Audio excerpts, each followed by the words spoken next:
Hey everybody, welcome to the J Agenda. It's a unique, a premiere, an inaugural live stream, if you will, and I welcome you to all five or six of you who who might eventually tune in and see this. I appreciate it. I hope you're doing well this morning. Today is June 27th, the year 2025, and again, I appreciate you being here today.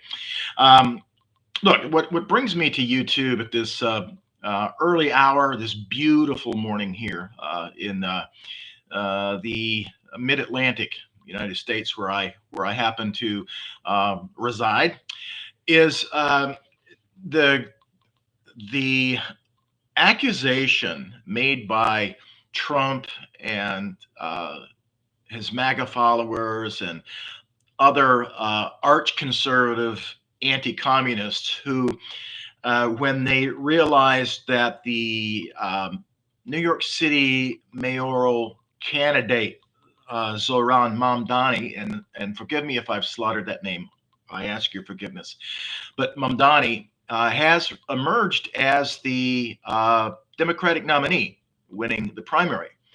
And for some reason, this has set them off, and they've called Mamdani a communist, and they conservatives, anti-communists, Republicans, Trumpers, MAGA people, blah blah blah. This list continues to expand. The anti-communists in the United States, the paranoid anti-communists, frequently call their political adversaries or those who don't line up strictly within their ideological lines as communists. They've called Kamala Harris communist. They've called uh, a host of other Democrats communists. And I got thinking about this. It used to bother me a little bit when I would hear them refer to Democrats as communists. And I thought to myself, no, no, they're not communists. They're absolutely not communists. And I got a little upset because I thought, I wish these people would stop equating communists with Democrats because it's an insult. And perhaps that was it, the purpose. That was an insult to communists. Okay, we don't like being called Democrats, right? And then I got thinking. By the way, you probably have already picked up on it. I am a communist. I am a communist that's informed by the scientific socialism of Marx, Engels, and Lenin. And so it used to bother me. So these people aren't communists, not communists. Stop that. Stop that. We don't we don't want to be equated with the Democratic Party. Now I will say this, and I may bring this up again. There are some quote Marxist organizations that do sheepdog the working class back into the Democratic Party. They do that. These are not revolutionary parties, no matter what they say, right? If they're sheepdogging the working class, herding them back into the Democrat Party, nah, they're not Marxist Leninists. They're not even revolutionary. They're revisionists, right? They're wreckers of any kind of workers movement because they're hurting the workers right back into the same system that exploits. So a lot of these communist organizations, I like the PSL or what other, there's like Socialist Workers Party, some other Trotskyist groups. I just discount them. All right, they're all blow and bluster, and they put on some demonstrations, but ultimately they're not talking about the overthrow of the system and the dictatorship of the working class. That for some reason that's anathema to them. So I would say that there are only a couple of really, I think, honest Marxist-Leninist groups, and that would be the American Communist Party and the Party of Communists USA. Although I've had some issues with them in the past, but I mean they're minor ones. Anyway, back to my point. I've digressed. Yeah, I used to get upset.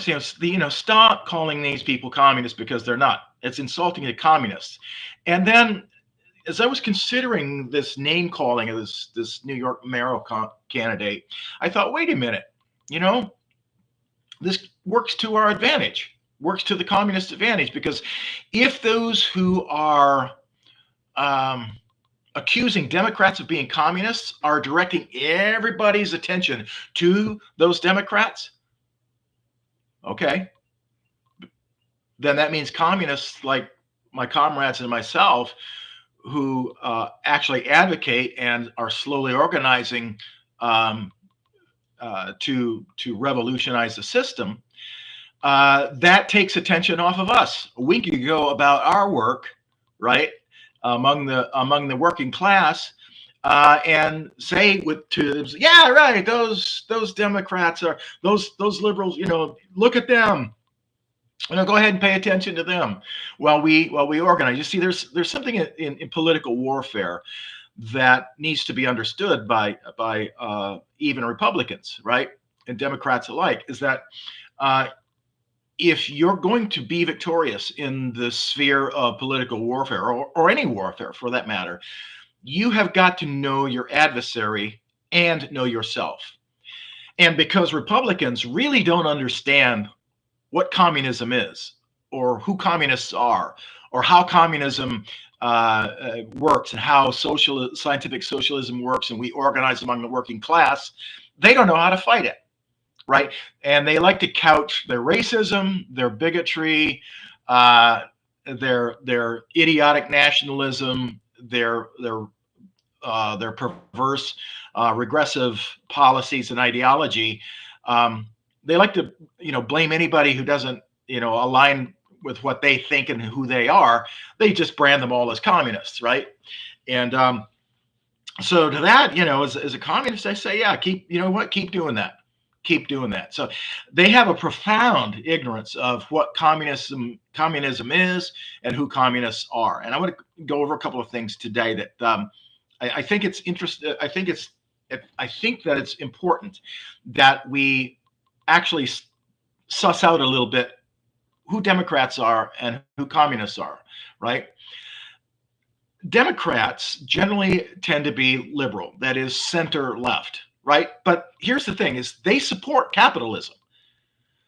One of the biggest differences, though, where I think where they clash with so-called conservatives, is that Democrats generally believe, although this is not the case, hasn't been the case for the last, two administrations probably. They're not bringing government to bear on the problems of the people. They're bringing government to bear on the problems of a ruling class, or the capitalist class. So in that sense, they and the Republicans are the same. But Democrats, even liberal Democrats, will support capitalism. Well, so do conservative Republicans. All right, they're the same crew, right? They're one crew on the same ship. It's just that they happen to probably live on different decks or different sides of the ship, right?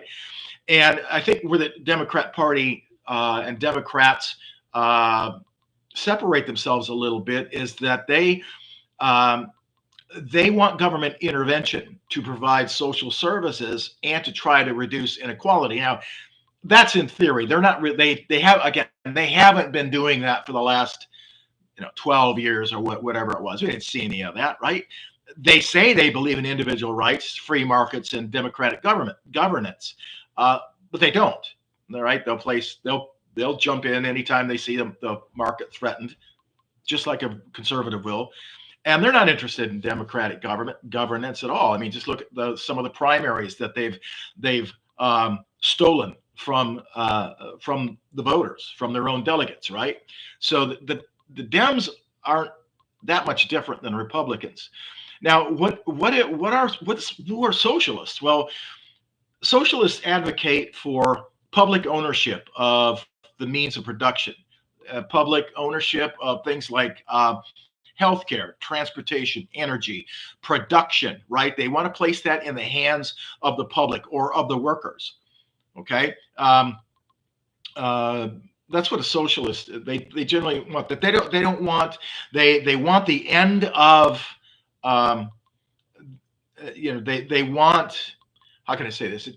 They want an end. They do want an end to capitalism, but the way that many socialists want to go about is they don't want revolution. They think that they can somehow change it within the ruling system or the predominant bourgeois system, which is an error. What does a communist want? Well, we seek the abolition of capitalism, right, and the establishment of a classless, stateless society. Now, understand, socialism is a building block or a step to that, right? Revolutionary socialism is the opening step to eventual communism, which means that there's been no nation on the face of the planet that has been completely communist yet. China's not been. The USSR was a Soviet socialist republic, even though there were Marxist Leninists in the party and at the heads of government. They never got there, right? Doesn't mean communism doesn't work. It just means that in the middle step here in socialism, there have been advances, there's been retreat, but it keeps moving up. Okay, so capitalism didn't occur one day. People woke up and the feudal system was gone. There was a lot of bloodshed. There was a lot of conflict, and so that's inevitable for the fall of capitalism, is that there's going to be conflict and bloodshed, establishing first socialism, then the elimination of the classes. So that's the difference. Okay, and I hope that's been clear. Where those who call Democrats Republicans, I mean Democrats, communists, they're still engaging in McCarthy era, Red Scare tactics.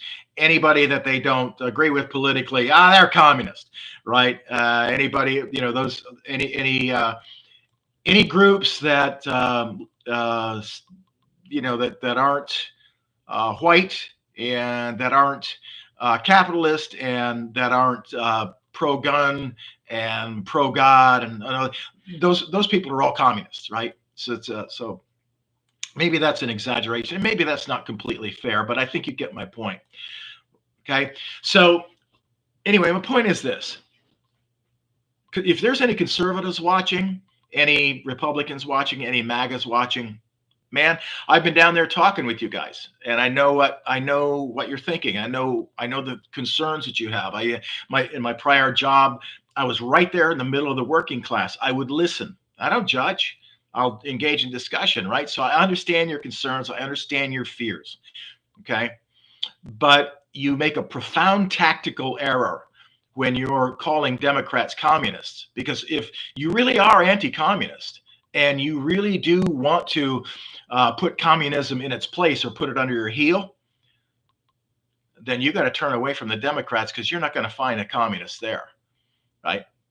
But I don't think you can do that, because it's just the way it is. So anyway, let me encourage you to keep calling Democrats communists. You are doing us Marxist-Leninists a huge favor by doing that. You're diverting attention away from us. You're putting it on the Democrats, who we rarely agree with anyway. Oh, by the way, let me say this before I go. One of the strategies that political strategies that Marxist-Leninists employ to liberate the working class, as a political step to liberate the working class, is that we will make temporary alliances with groups that will advance that cause, right? We're not above, we're not above cutting political or expressing political support for a conservative idea or a liberal idea.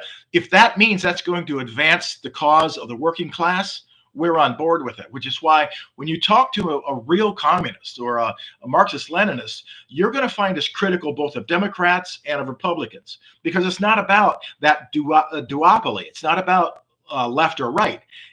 It's a class-based scientific approach to politics, right? So that's why we're free in our space, in this space, to criticize Democrats, to criticize Republicans, to criticize that, to criticize it, and put forward our own program. All right. So yeah, there's going to be times that we agree with conservatives. There's going to be times we agree with liberals. Right. It just depends on how well those particular programs or issues will advance the cause of the U.S. working class toward a classless society. Anyway, I wanted to get on here this morning and just touch base with you, just to say hello. I don't know if I'm going to be doing any more J agendas anytime soon. Again, time is a premium. I may just jump on here and do some commentary like this. But anyway, I'm very glad you're here, and I'm thankful that that you took the time out of your day to watch. I hope you got something out of it. And yeah, that's going to be about it for me. I hope you have a great day. I know I've got a 3-day weekend. I've just started that this morning, and then 3 work days next week, and then I'm going to break for the 4th of July, um, which has completely lost its significance anyway, as far as I'm concerned. Uh, we do need another Independence Day, but not this time, not a bourgeois revolution. Um, but anyway, I'll take the holiday. I'll take the paid day off. Hell yeah. And yeah, I'm gonna probably get out on the river, maybe eat some junky food, and drink some great beer. All right, all right. Just remember,